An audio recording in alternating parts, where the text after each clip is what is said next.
심리사회적 발달 단계.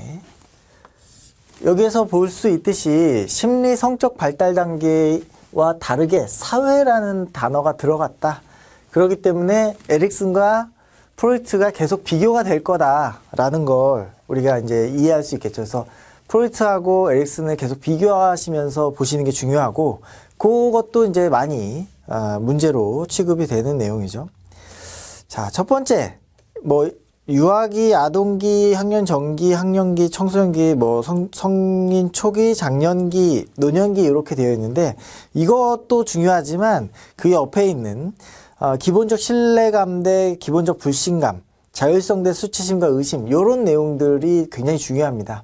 왜냐하면 요 내용은 이 발달 단계에서 이루어야 되는 과업이고, 이 과업이 좌절되었을 때, 그러니까 성취가 되지 않았을 때 어떤 성격적인 문제를 나타낼 수가 있는 것이고, 그 이후에 발달이 잘 안 된다, 이렇게 이제 보고 있는 것이기 때문에 그 단계에 이루어야 되는 과업들을 우리가 이해하는 것이 굉장히 중요하다. 자, 1단계. 첫 번째로 이제 유아기가 되겠죠. 신뢰감 대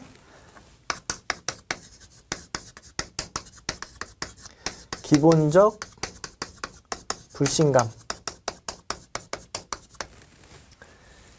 신뢰감 대 불신감. 그렇죠? 기본적 신뢰감 대 기본적 불신감.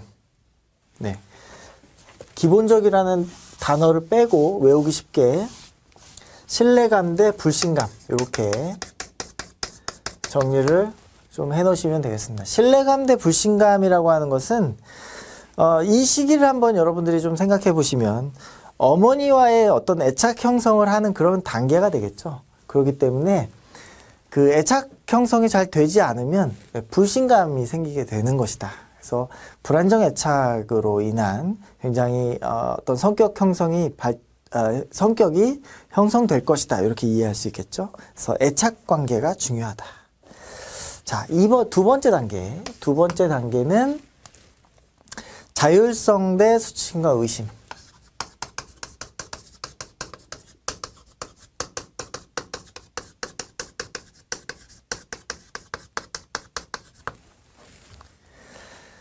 네, 신체의 어떤 그 면들이 좀 빠르게 성장하는 그런 단계죠. 언어도 좀 배우게 되겠고요.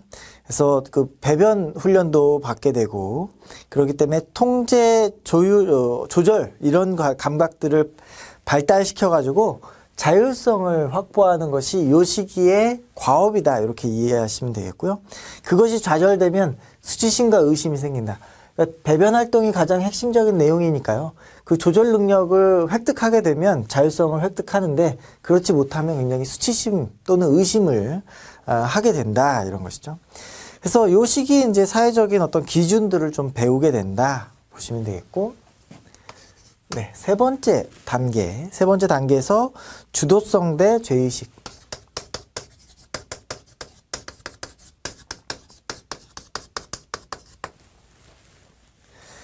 이 아동의 어떤 행동이 목표지향적이고 공격성을 갖게 된다. 공격성이 이제 조금씩 나타나기 시작한다는 것이죠. 그래서 부모가 자녀의 호기심, 그 다음에 환상적인 행동을 인정하고 금지하지 않았을 때 자기 스스로 행동하도록 격려된 아동은 자신의 행동에 대한 목표와 계획을 세우는 주도성을 갖게 된다. 그러니까 잘한다 해줘야, 그래야지 자기의 어떤 스스로 목표와 계획을 세울 수가 있는데, 그러지 않으면 죄책감에 시달리게 된다, 이 얘기를 하고 있는 겁니다. 그래서 초등학교 이전까지, 그죠? 주도성을 확보해야 된다. 굉장히 어떤 성취감을 느낄 수 있도록, 효능감을 느낄 수 있도록 굉장히 스스로의 행동을 굉장히 격려해주는 그런 과정이다.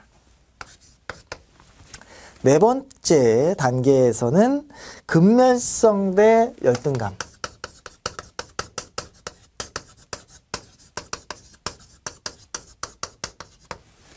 근면성 대 열등감인데요. 이제 사회관계가 이제 확장이 되었죠. 이제 학교 친구들과의 관계에서 자기의 어떤 정체성들을 확립을 하고 주도적으로 할 수 있는 능력, 그리고 자신감, 근면성을 발전시켜야 된다. 요거는 이제 초기 사회활동에서 나타나는 근면성이나 열등감을 이야기하는 것이죠. 그 다음에 5단계가 있는데요. 5단계가 우리가 이제, 이 에릭슨의 이야기를 가장 많이, 활용하고 있는 단계다. 이렇게 이제 보시면 되겠고요. 자아 정체감.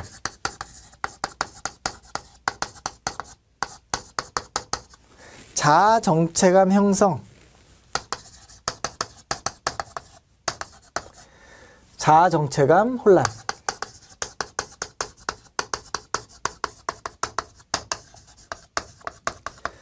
청소년기가 되겠죠. 청소년기에 자신의 정체감을 형성하지 못하면 혼란에 빠지게 된다. 이런 내용이 됩니다. 그래서 우리가 이제 청소년기에 가장 핵심적인 발달 과업이 뭐냐? 바로 자아 정체감 형성이다. 이렇게 볼 수 있겠고요.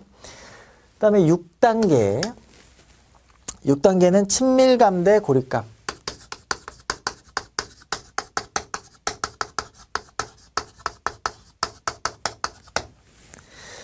친밀감 대 고립감. 6단계는 이제 성인 초기가 되겠는데요. 친밀감을 형성하는 것은 다른 사람과 어떤 나를 지키면서 다른 사람과 어떤 관계를 맺는 그 능력을 친밀감이라고 하죠. 그래서 이러한 친밀감을 형성하지 못하면 소외될 수밖에 없다. 이런 내용이 되겠습니다. 7번째, 성년기 이후죠. 성년 초기 이후의 장년기인데요. 생산성 대 생산성 대 침체감. 생산성이라고 하는 것은 이제 어떤 자신의 어떤 능력을 가지고 어떤 경제적인 안정도 이루고 역할 수행을 하는 그런 단계다. 그러지 못하면 침체에 이르게 빠지게 된다. 그런 것이죠. 그 다음에 8번째가 노년기에 해당하는 것이고 자아 통합대.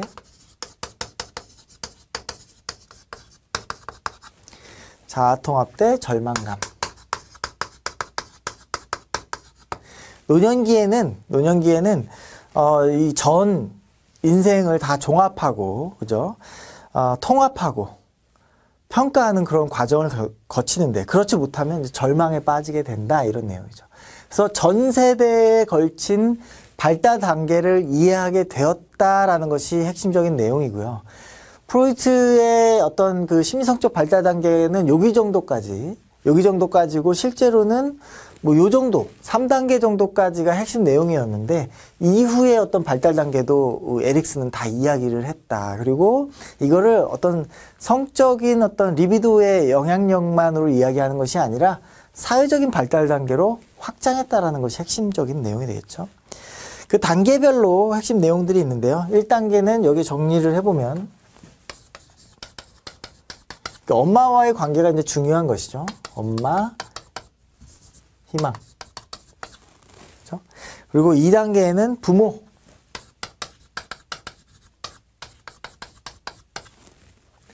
3단계는 가족. 조금씩 이제 확장이 되죠. 사회적인 어떤 역할이 이제 확장이 되는 겁니다. 관계가. 목적의식. 그리고 4단계는 이제 학년기이기 때문에 학교. 그죠? 학교로 이제 확장이 되고, 이웃. 그죠? 이웃으로 확장이 되고, 그 다음에 능력. 자신의 능력을 키우는. 그 다음에 5단계에서는 또래 집단. 그죠?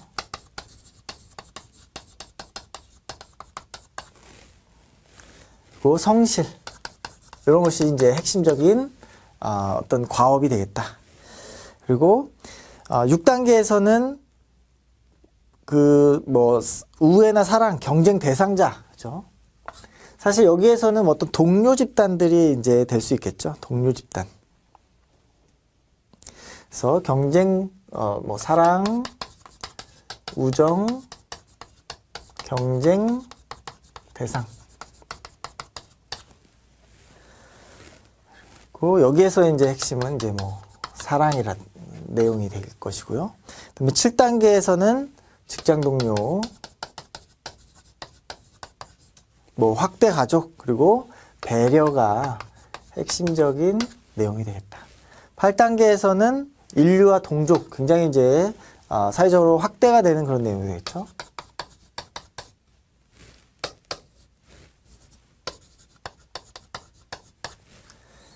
지혜. 이렇게 이제 구별을 할 수가 있겠습니다. 그래서 이 에릭슨의 심리사회적 발달 단계는 프로이트의 내용과 비교해 가지고 여러분들이 좀 기억을 하시면 되겠고요. 밑에 이제 실력 따지기를 보시면 프로이트 이론을 확장한 내용 4가지가 이제 나와 있는데요. 에릭슨의 성격 발달, 이 심리사회적 성격 발달 이론은 본능적 측면뿐 아니라 심리사회적인 측면을 강조했다, 이런 내용이죠. 이곳의 특징.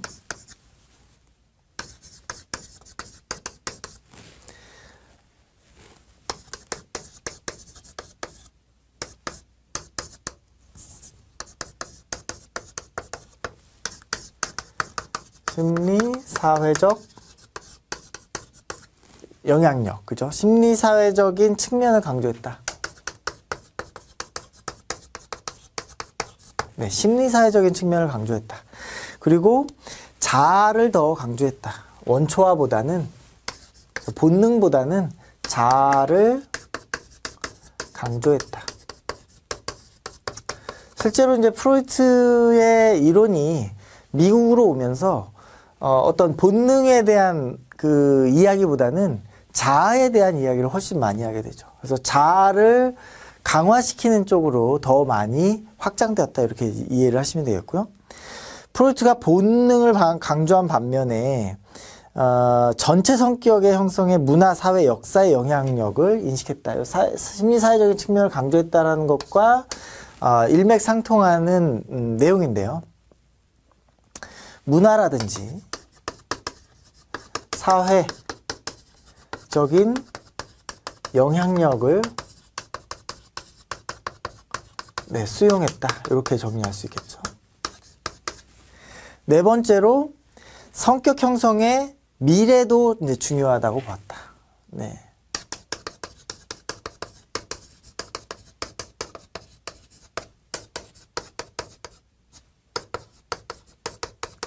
아니라 미래도 중요하다고 인식했다.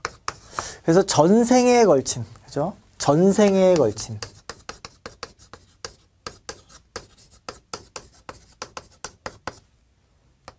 성격 형성 과정이다. 네, 이렇게 이제 정리할 수가 있겠습니다. 그래서 에릭슨의 이론이 프로이트와 무엇이 다른가? 이렇게 이제 내용들을 좀 살펴보면서 정리할 수가 있겠고요. 밑에 이제 기출문제 확인학습 내용은 판서 내용을 좀 지우고 정리를 해보겠습니다. 밑에 이제 기출문제 확인학습 내용 보시면 노년기의 어떤 발달 내용이 되겠습니다. 그래서 뭐 발달 심리나 뭐 성격 심리 내용들을 그 기출문제에서 이제 공통적으로 모아가지고 이제 출제를 하고 있는데, 특히 이제 요즘에는 그 노년기와 관련된 내용들이 이제 그 노년층이 점점 많아지다 보니까 고령화가 이제 진행되면서 노년기에 대한 이해들을 조금 더 하는 그런 내용들이 있습니다. 그래서 그런 내용들이 조금 정리가 되어 있고요.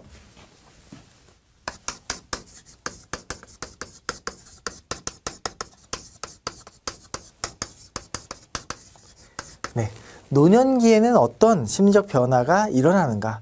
뭐 다양한, 그죠?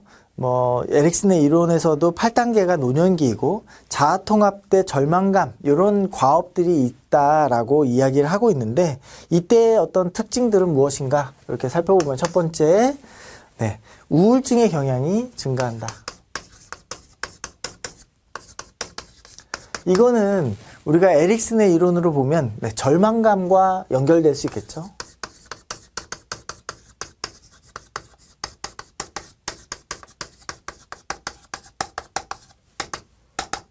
이렇게 이제 연결해 볼 수가 있겠다. 그죠?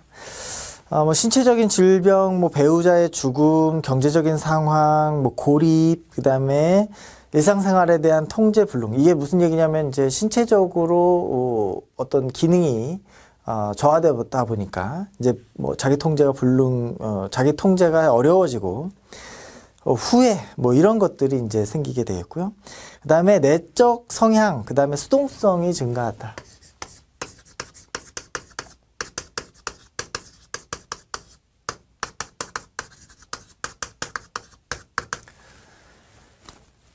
점점 그 노년기가 되면서 외부로 활동하기보다는 내적인 어떤 내향적인 성향을 갖게 되고 수동적이게 된다. 그런 것이죠. 외부 활동보다는 이제 내부로 돌리게 된다.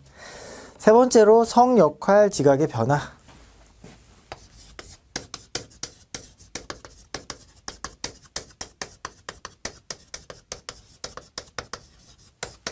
네, 성 역할 지각이 변화되고 자기의 어떤 그 억제되었던 성 역할의 방향으로 전환되어 간다. 이런 내용인데요. 요거는 뒤에 나오는 이제 그 융의 이론에서 아니마 아니무스가 이제 그 전환이 되는 그런 시점이다. 이렇게 이제 볼 수가 있겠고요. 경지성이 증가가 되고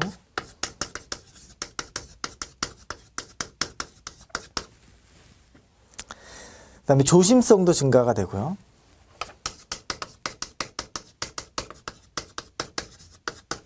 이런 내용들은 뭐 수동성이나 내적 성향 이런 것과 이제 같은 맥락으로 볼 수 있겠죠.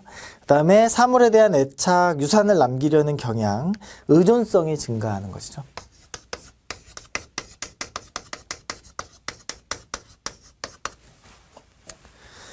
그래서 이러한 그 노년기의 심적 변화가 일어난다. 그리고 밑에 이제 인지 발달 특성인데요. 지능 같은 경우에는 유동성 지능이 이제 떨어지기 때문에 반응 속도가 둔화가 된다. 그죠?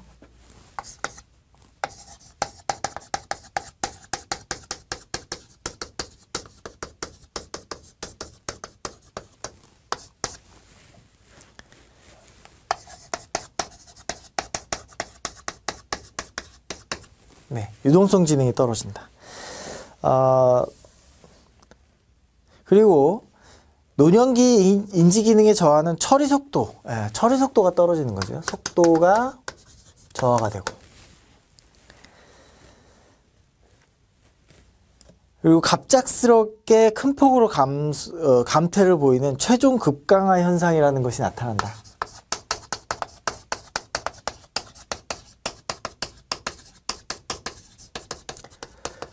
이 최종 급강하 현상은 하나의 이제 노년기 인지 발달의 특성으로 이야기가 되는 건데요. 갑자기 이제 안 좋아진다 이런 것이죠. 그 다음에 지적 변화 양상의 개인차가 크고 연령에 따른 그 변화 양상은 지능의 하위 능력에 따라 다르고 기억력도 감퇴가 되기 시작하죠. 그래서 단기 기억 감퇴가 일어나고 장기 기억보다 이제 단기 기억 감퇴가 많아지는 거죠. 단기 기억 감퇴가 많아진다. 이것이 장기 기억보다는 많다. 그죠? 단기 기억이 많이 없어진다. 그리고 장기 기억 중에서 뭐 의미 기억이나 절차 기억보다는 일화 기억이 떨어진다. 일화 기억이라는 것은 특정 사건이나 경험에 대한 기억이고 의미 기억은 법칙과 관련된 기억으로 의미 기억보다는 일화 기억이 더 많이 쇠퇴한다. 일화 기억이. 네.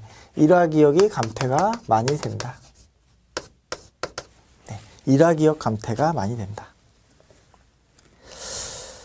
그래서 최근에 일어난 일에 대한 기억보다 오래된 기억을 더 잘한다. 그러니까 최근 기억을 자꾸 잊어버리는 것이죠. 이런 단기 기억이 없어지고 일화 기억, 최근에 경험한 것들이 자꾸 이제 그 기억을 하는 능력이 이제 떨어지기 때문에 그렇다.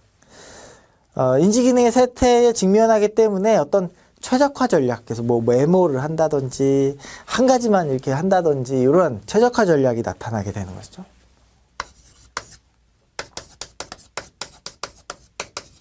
뭐 최적화 책략이라고 하는데요. 네, 최적화 책략을 증가하게 된다. 그래서 자꾸 이제 메모를 더 많이 한다든지 하는 그런 내용들을 이제 많이 활용하게 된다. 뭐 그렇지만은 체계적인 기억 방략은 뭐 감사한다. 이 얘기는 무슨 얘기냐면 뭐 전교화라든지 뭐 청킹이라든지 뭐 이런 것들을 활용하지는 못하고 이제 그런 의존할 수 있는 메모라든지 이런 것들을 이제 많이 활용하게 된다. 이런 내용이 되겠습니다.